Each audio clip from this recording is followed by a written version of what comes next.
রূপু দাদা। আরে রিক, সকাল সকাল আজকে রূপু দাদার কথা মনে পড়লো। আয় আয় আয়। আর বলো না, কালকে রাতে যে একটা স্বপ্ন দেখেছি, চারিদিকে গাছপালা কাটা, কোথাও জল নেই, কলেও জল নেই, পুকুরেও জল নেই, ট্যাপেও জল নেই। রেনিয়ার দিও বলছে জল খাবে। আমি তো এই স্বপ্নটা দেখে ভয় পেয়ে গেছি গো, তাই তোমার কাছে এসেছি। হুম হুম আচ্ছা, সত্যি সত্যি যদি এরকম কিছু হয় দাদা? হুম, যেভাবে গাছপালা কাটা শুরু হয়েছে, তুমি যা স্বপ্ন দেখেছো ঠিক তেমনই হবে। দেখবে চারিদিকে গাছপালা কাটা, কোথাও জল পাবে না, অক্সিজেনের অভাব থাকবে। তাহলে এর থেকে বাঁচতে হলে আমাদের কি করতে হবে? আমাদের গাছপালা কাটা বন্ধ করতে হবে এবং পরিমাণে গাছ লাগাতে হবে।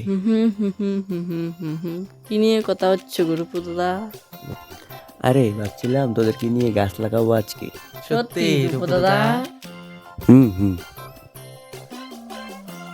দীপু, যা গিয়ে দিয়া আর রিনিকে ডেকে নিয়ে আয়।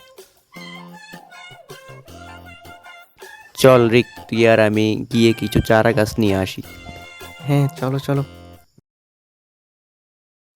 চলো আমরা এখন গাছ লাগাবো। রিক, তুমি স্বপ্ন দেখেছিলে, তুমিই প্রথম গাছ লাগাও।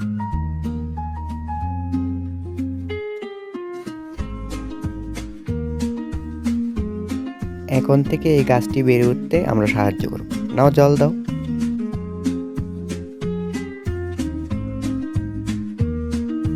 এবার রিনি, দিয়া, দীপু, তোমাদের গাছগুলিও লাগিয়ে নাও।